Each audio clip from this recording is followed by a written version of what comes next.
ผ่านเหี้ยงขึ้นเลยทุกคนจะสูดพันมองมึง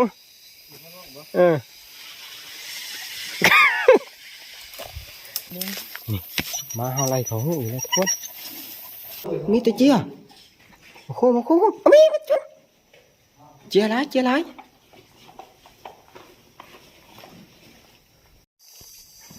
นี่ทุกคน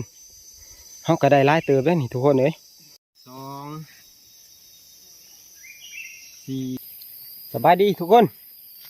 มือนี้เฮาสิออกล่าตามเคยได้มือนี้ต่างแต่ว่า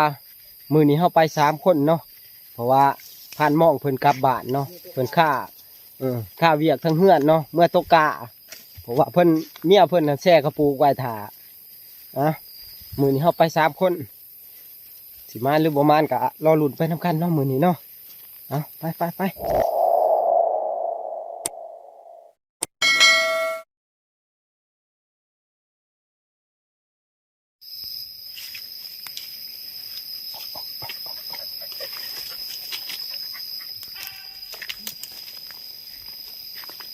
เอาเร็วทุกคนเอาเร็ว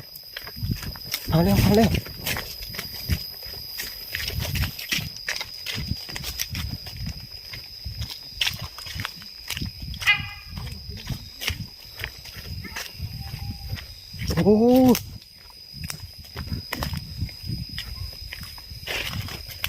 เห็นมาเว้ย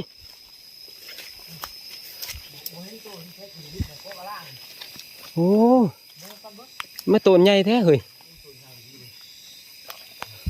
ขึ้นไหมแล้วทุกคนขึ้นต้นอะล่างใหญ่นี่พูดสูงเลย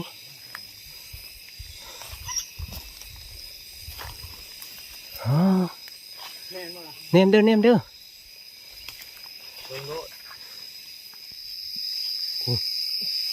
ผ่านเหี้ยงขึ้นเลยทุกคนที่จริงมันขึ้นต้นใหญ่นะแต่ว่าต้นใหญ่เขาขึ้นบ่ได้เนาะเพิ่นเลยขึ้นต้นหน่อยเพราะว่ามันมีงาเนี่ยสอนใส่กันเนาะก็ได้ยื้อใส่โมโหว่าสิต้นใหญ่หรือต้นน้อยเพราะว่าเขาแนมบ่เห็นมันสูงทุกคน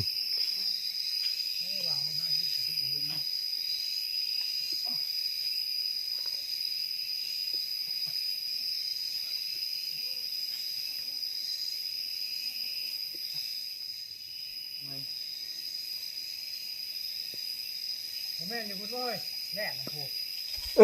พูดดิพูดแน่พูดแน่แน่ตัวแน่น้องห้ามแน่แน่อันนี้โอ้ตัวน้อยนึงเห็นแล้วทุกคนตัวบ่ใหญ่ปานใดทุกคนใช่ป่ะฮะคือจะได้สักตัดไม้ยืนตัวถ่ายทำแล้วยิงพาลงมาตอนนี้ทีมงานเขาเนี่ยเห็นเลยทุกคนเลยตัวบ่ใหญ่ปานใดเนาะเขาสิตัดไม้เฮ็ดบ่วงของเนาะแต่งบ่วงของเอายังเฮ้ย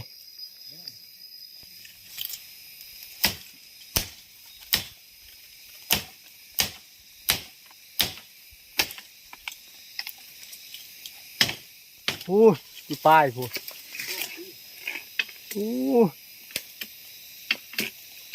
อยู่เดียวขนาดเลยผ่านเฮี้ยงกำลังสีของทุกคนกำลังแต่งบ่วงแต่ว่าแล่นเฮาก็ไต่ไปบ่ยอมหยุดเนาะจะสุดป้ายเลยนี่มาลาดพี่เด้อ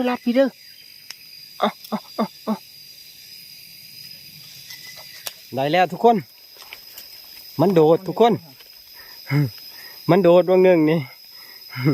มันโดดนี่ได้แล้วทุกคน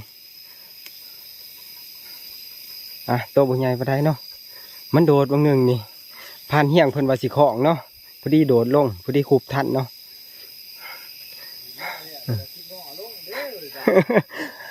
ลงมา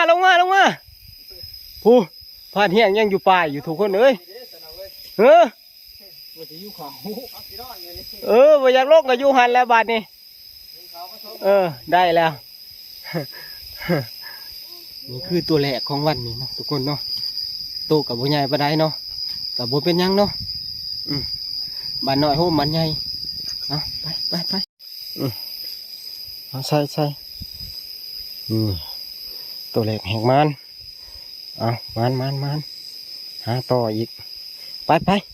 หาต่อลูกหาต่ออืม มันคือเลยอันนี้ ยามันไปตามหนุ่มโอ้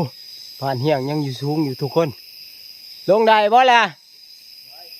กันลงบ่ได้แล้วทายอยู่หันเด้อจะเอาเขามาส่ง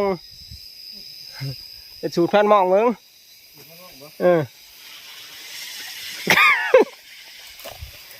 โอ้แน่นอนด้วย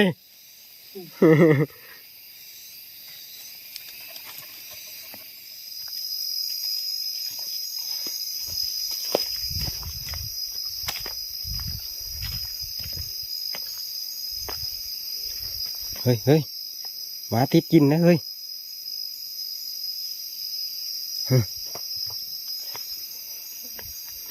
หมาเขาได้กินเลยทุกคน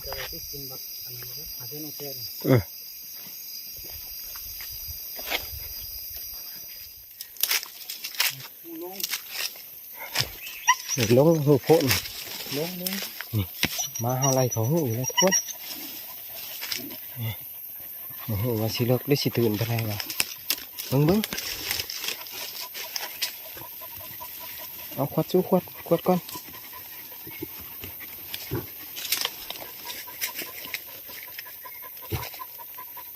ชอมึงจด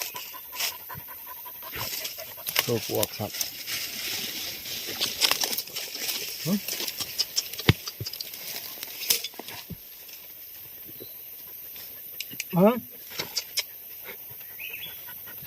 นี่มันเลย โอ้ย เบิ้งขี้แย่เบิ้งกำลาเบิ้ง เนาะ โอ้ความเลิก แม่เลยคุ้งเลย คุดลัดปะ ปัดได้เลยแทกเบิ้งแทกเบิ้ง แตกปะ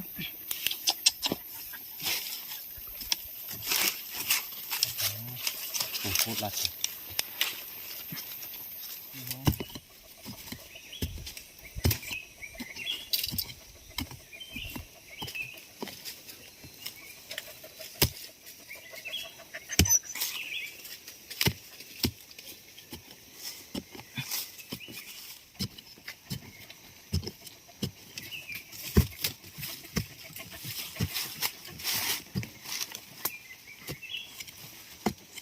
ชอดเลย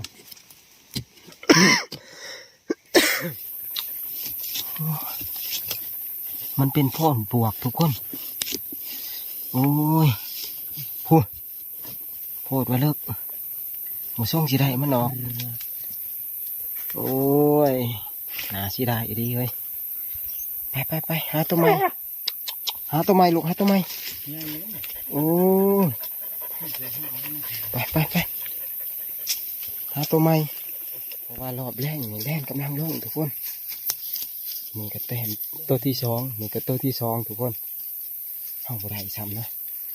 หาสิไปหาตัวใหม่นะมันเขาโป่งปวกมันลึกไปแต่ไปหาไหม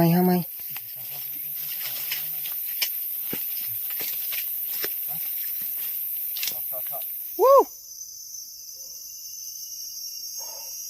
ไปทางไหนแล้วโอ้ทุกคนมาอะไรหมูยานี่หมูซุ่มหลายตัวถึงงานน้องสวนมาทันอยากไปจากไหนเรียนเลาะจ่ายผมเลยทุกคนเออ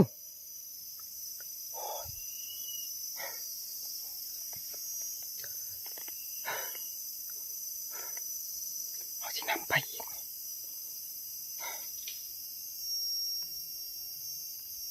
ใกล้เหรอบอ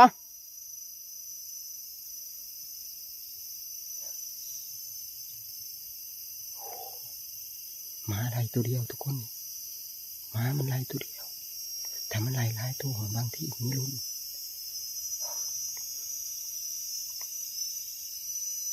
ลงลุมผัวบ่ลงลุมบ่เออ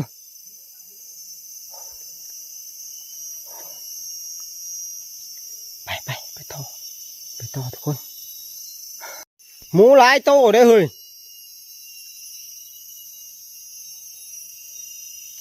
แตกเบิดแถวจ่ายนี่แตกเบิดเลยแถวจ่ายนี่มันแล่น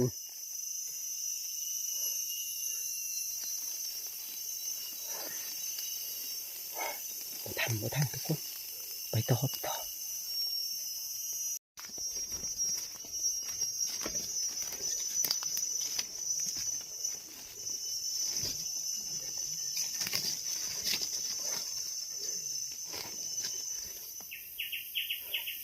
ตัวหลัดอยู่ใส่เลย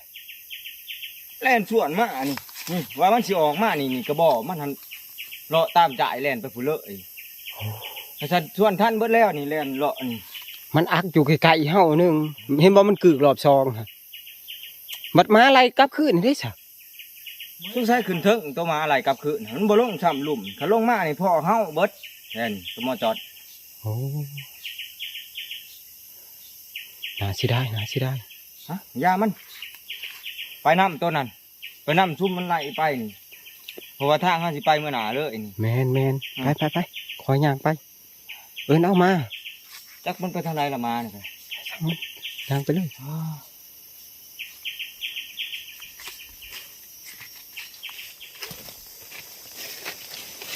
าเลยทุกคน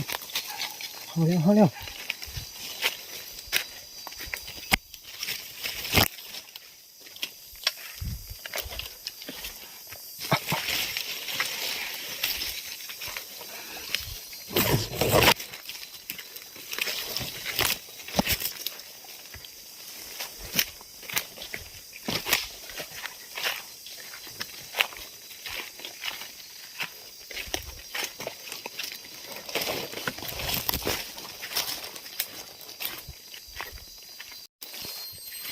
ใช่เลย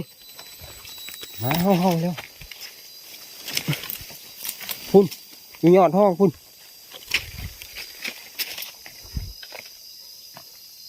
ใช่เลย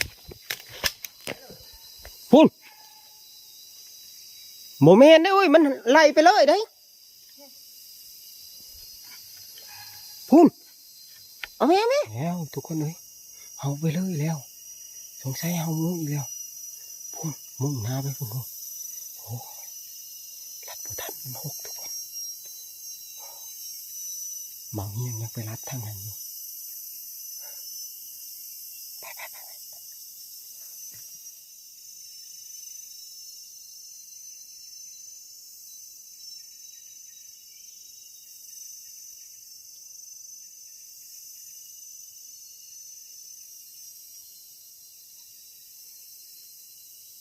เอาอีกแล้วทุกคน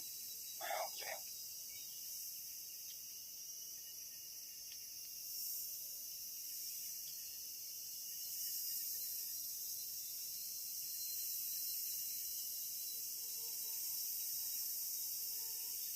ไปแล้ว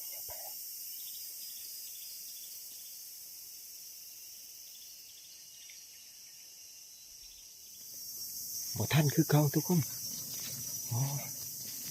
มันหกกัดบ่ท่านสงสัยหมูกลุ่มที่เฮาพอที่แรกนั่นแหละ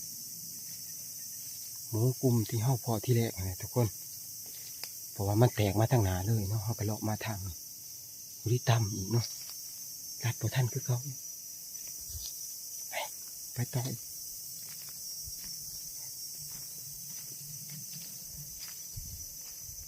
เอาอีกแล้ว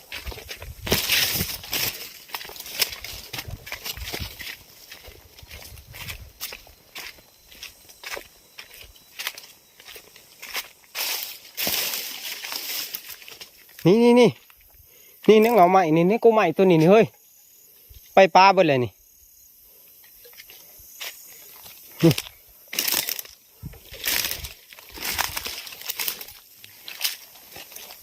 จะมาไปปลาเลยบ้างออกมานี่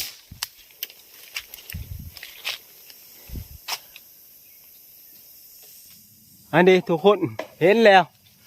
นึกว่าสิตัวใหญ่ตัวน้อยๆนึงทุกคนเลย ได้ฮักก็มาปิ้งกินอยู่ โอ้ยคอยัง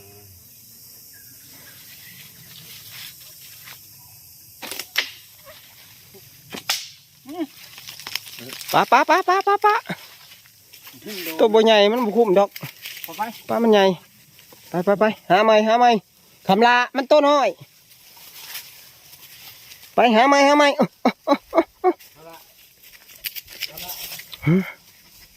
เขาคิดว่าสิเห่าตัวใหญ่แต่จริงเห่าตัวน้อยๆนึงทุกคน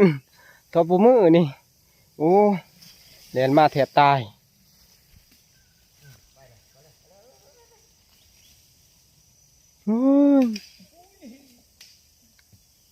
ไป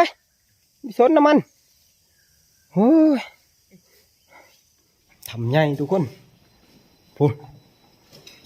มีแต่เจียมาโค้เอามีมาจุนเจียไร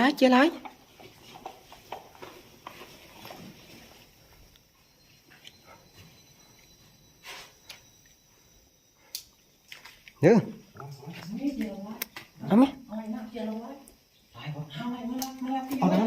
ตั้งตัวตั้ง เอาใหม่มาให้ผมนี่ ตัดเอาน้ำนี่ตัดเอาน้ำนะ เงี้ยงไรบ่ไม่น้ำมาตีเจียใหญ่ทุกคนมันออกไปกับไรเติบเลยเนาะจะเงี้ยงเขาไปเป็นปุ่มบ่โอ้ ไม่ไพ่ไม่ได้เลย เอาเหี้ยวไผ่ก็ได้ช้ามันรู้ยืนอยู่เรื่องนี้นั่ง ท่านจะยืนอยู่หันเด้อสองคนอยู่นี่เด้อ มีเจ้าคู่อีกไหม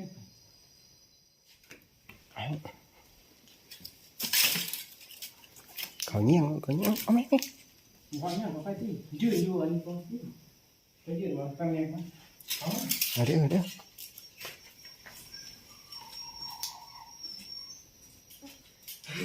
ไม่ฮักเลย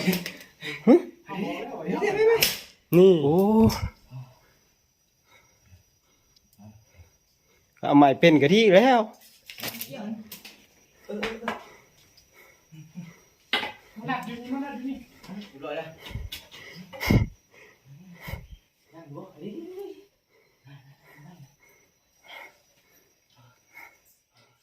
จักโตเลย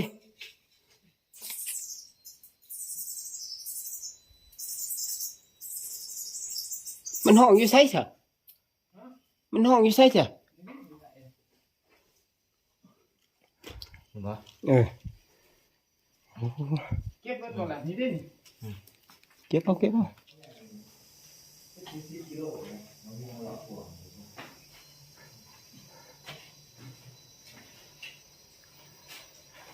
ถือว่าบรรจุคนนี่ประมาณ200หรือ300พุ่นแหละเนาะเฮ้ยทำหน่วยนี่เนาะมีผู้คนมาอาศัยอยู่ส่วนพ้นอยู่นี่ทุกคนบางทีหานนี่เพิ่นล้มควันอาหาร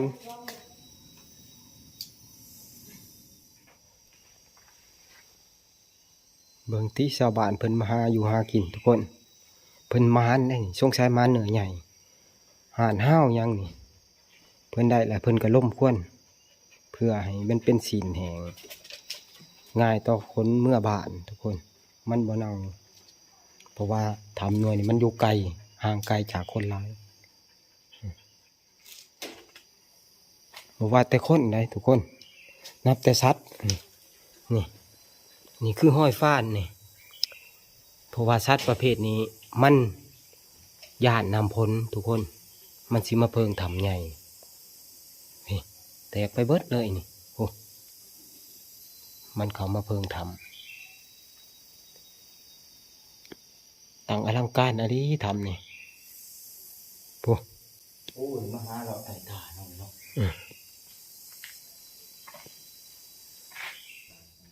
ไปทุกคนเอาไปนับเบิ่งอยู่เนาะพุ่นแหละเนาะว่าเฮาสิได้จักโต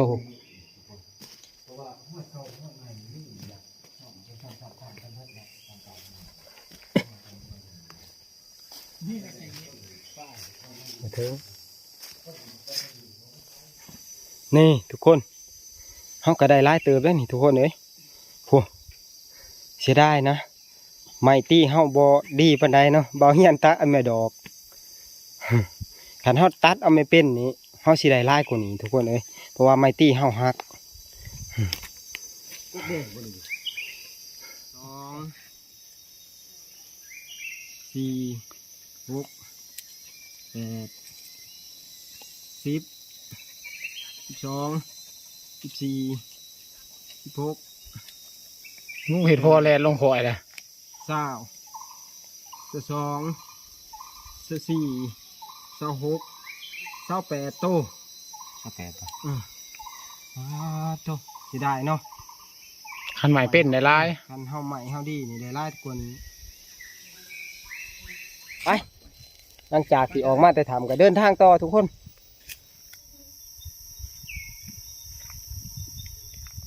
ตอนนี้ก็ไก่สิค่ำแล้วทุกคนเอ้ยแต่ว่าทีมงานนักล่าเฮาก็ทำงานเบิดความสามารถแต่ทุกคนเอ้ยแต่ว่าก็ยังบ่มานเนาะคิดว่าบ่มานก็มานอยู่เนาะแต่ว่าบ่สมควรกับเฮาไปเนาะสิว่าบ่มานก็มานอยู่เนาะแต่เฮาได้บ่หลายทุกคนเฮาได้แค่แต้มเดียวเนาะกับอันเนี้ยเจียที่เฮาตีเอาในถ้ำนะมือนี้ตอนนี้เฮาก็กำลังเดินทางกลับทับเฮาเนาะกลับเที่ยงหน่อยเฮาพุ่นแหละคือว่าเฮาออกมาแต่บ่ายโมงทุกคนจนค่ำปรับเนาะมือนี้ก็คือเก่าหั่นแหละช่วงนี้มันอยากงุดเนาะแล่นก็ได้บ่ค่อยออกปานใด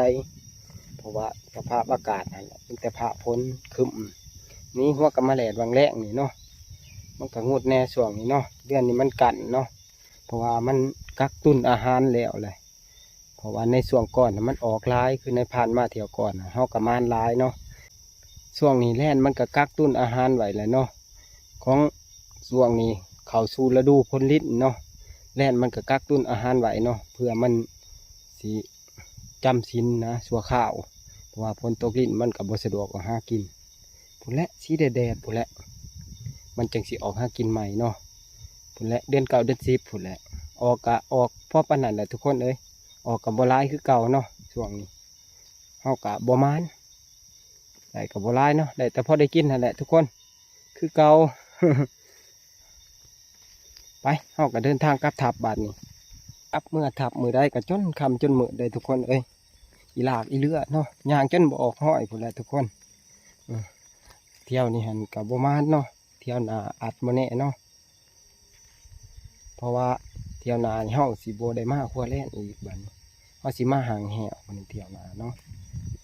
ถ้าเบิ่งนำกันเนาะเพราะว่าช่วงนี้เป็นฤดูห่างแหวแล้วเนาะเฮาสิเอาเสือกขึ้นมาห่างแหวกับเบาเหี่ยงห่างไว้แต่ละซ้อมแถวหลังผูเนาะเที่ยวนี้หันบ่มานแล้วแหละเที่ยวนี้สงสัยสิได้เมื่อแต่โตเนาะมื้อนี้มันก็เป็นมื้อสุดท้ายแล้วเนาะอื่นก็กลับบ้านแต่เช้าแล้วทุกคนเอ้ยกินข้าวกินน้ำแล้วยามมื้อเช้าเฮาก็กลับบ้านแต่เช้าผ่านหม้องเพิ่นก็เมื่อก่อนเลยเนาะเพิ่นติดเวียกเพิ่นอยู่บ้านเนาะแต่ว่าในผ่านยังเมื่อน้ำล้างเพิ่นเนาะมื้ออื่นเช้าพุ่นแหละแต่เช้าพุ่นไปก็หม้อสิฮอดทับเฮาแหละเนาะทับเฮาพุ่นแหละเฮ็ดอยู่ครัวกินเพราะว่ากินแต่ข้าวเช้ามื้อนี้ข้าวเพลนบ่ได้กินทุกคนเมื่อยก็เพราะเมื่อยหิวข้าว โอ้ยเพื่อหอดเที่ยงเฮากับจนคำจนมือทุกคนเอ้ยเมื่อยลายอีหลีนี่มือนี่โอ้ยผ่านจอดก็เกือบทกคาบ่อยเขาเพ่นกับบริกินมือนี่จนคำจนมือใช่เลยเฮ้ยนี่คนงานของเฮากันนี่แดนตัวเดียวกับโตที่เฮาตีเอาอยู่ทำแหละทุกคนสิกินสิยาอย่างนี้ละเขาแรงบาทนี่ใช้กระถางเฮากระป้อมกาตัวเขียวเห็ดตัวนั้นแล้วกินอบเจียอบเจียว่าสั่นบ่ใช่โอ้เลยก็ค่ะข้าวหลอกนั่งหลอกนั่งออกเอาสีมันออกอบเลยบ่ตัดห่วงออกมิดตัวนึงอบเจียกับอบซะคิดว่าสิกินกระป้อมกาตัวเขียวนี่ทุกคนเจียที่เฮาได้มามือนี่มีแต่เจียนุกคนโดกได้นี่ตัวใหญ่ๆใหญ่ๆสิมอบให้ ผ่านจอดกับผ่านเฮียงเป็นผู้เผาเนาะมื้อนี้ เป็นผู้จัดแต่ง ส่วนในผ่านเองก็สิไปล้างเฮ็ด สาเหตุ มื้อนี้เฮาสิเฮ็ดกิน2เมนูได้ทุกคนผ่านเฮียงว่าสิเฮ็ดเมนูอันเจียทอดกรอบจักสิแซ่บหรือบ่แซ่บแล้วสิลองกินเบิ่งเนาะก็บ่เคยกินจักเทื่อ โอ้อยู่ไทยเขาเองซื้อเป็นอาหารราคาสูงผู้ ติ โอ้ย โอ้อะสิลองเบิ่ง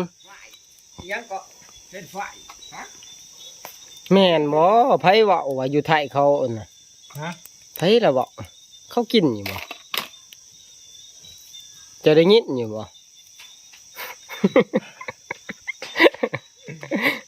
แล้วแต่สิว่าโอ้ยจักเด้อคนอีสานคือทางเฮาสิกินเนาะเพราะเฮาก็บ่เคยกินน่ะสิลองเบิ่งเห็นแต่เขากินว่าแซ่บ ทอดกรอบ โอ้ จาก KFC อยู่แล้ว โยซุปแป้งบ่เอ้าซันซุปก็ซุปซันซุปขี้เถ้าแล้วหมู่เฮานี่ นี่มื้อนี้เฮาสิเฮ็ด2เมนูเนาะทุกคนก็คือแกงเห็ดเนาะแล้วก็เมนูอันเจียทอดกรอบ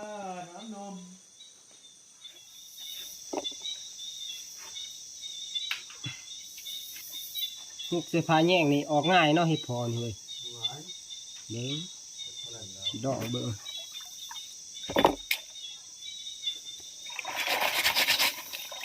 บ่ได้กินง่ายๆได้อยู่บ้านเนาะเมื่อก่อนนั้นโล4-500ก็ได้นี่4-500 บาทได้ เรียนช้าบอกว่า เดี๋ยวนี้300 เดี๋ยวตัดที่ไปตัดที่มาบ่มั่มบ่เหมือนกันก็เห็นอันนี้ นี่แนวสิเฮ็ดดิ มั่มเป็นอาชีพจะอีไม่อยู่แล้วเลยยึดดอยอีกต้องเบิ่งได้ คนพวงแนวนั้นหลายคนเลย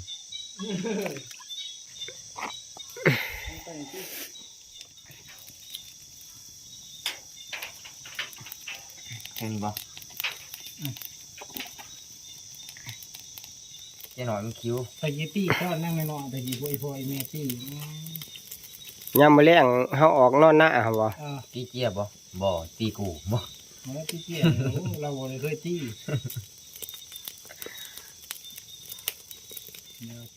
เอาอีกตัวหนึงแต่ว่ามันแสบแล้วมันติดใจได้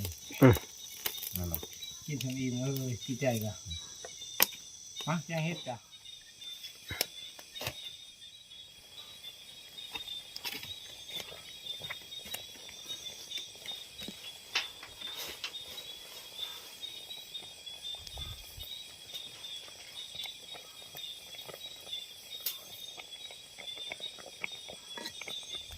สีมือผ่านเฮียงเพิ่น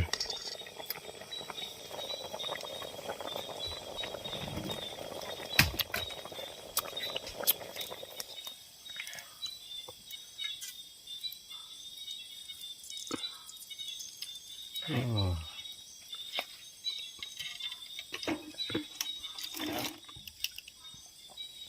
เอา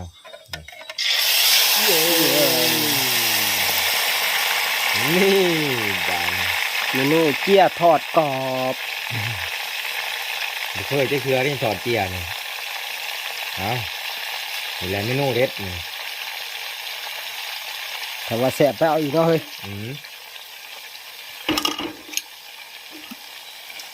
นี่เจียทอดกรอบนี่เอาเบิ้งบานเนียนได้ เฮาทอดนี่มันกบกินมันดีเนาะ ครับ โตเอากรอบๆเด้อ เรื่องเนาะ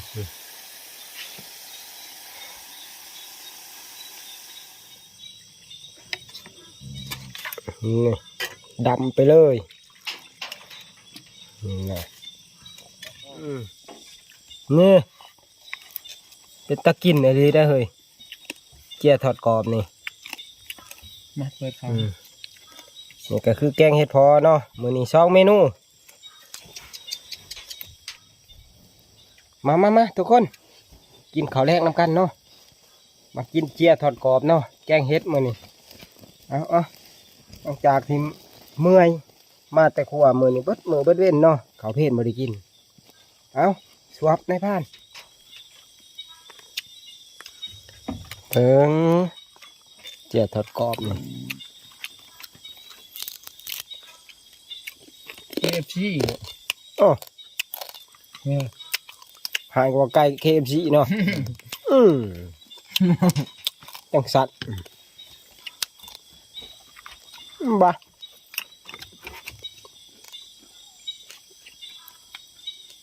กูอยากในรถไปอยู่เถียวหนึ่ง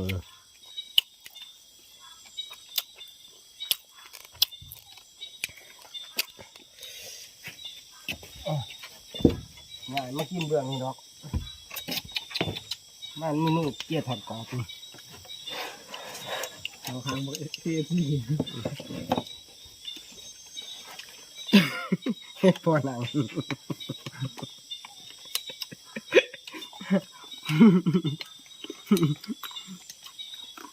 ไม่แสบเลย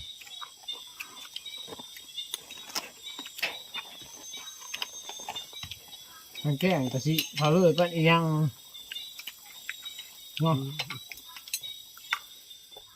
หลังจากที่เฮากินข้าวกินน้ำแล้วก็นายพรานเองก็ขอโตวพักผ่อนเพราะว่ามื้อนี้เมื่อยมากเบิดมื้อเลยเนาะหากินกับบ่อยากมานปานใดขอบใจที่รับเบิ่งรับชมและกดไลค์กดแชร์เนาะขอบใจ FC ทุกคน